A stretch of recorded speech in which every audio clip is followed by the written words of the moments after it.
Now, during the London years, you produced your first significant work, if I may say so, the Noumenon series of paintings, which continued for about the next 10 years.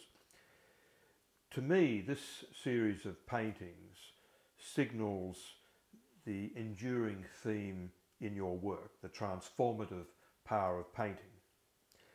For example, the use of the Celtic imagery, the use of the mandala, which is the circle within a square, which is the key Asian symbol of the mystical essence.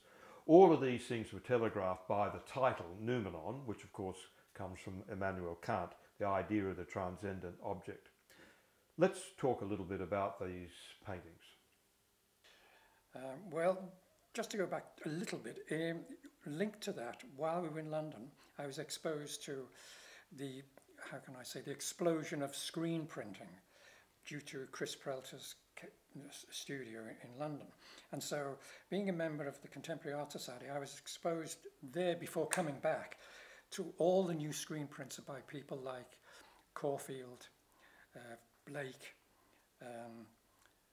Howard Hodgkins.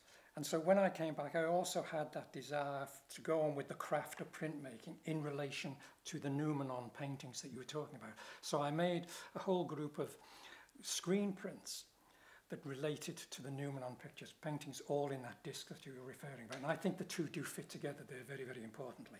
So when I lost the way in painting, I'd go back into screen printing and explore, how do I resolve this, multiple image where everything was the same within the disc, if you know what I mean.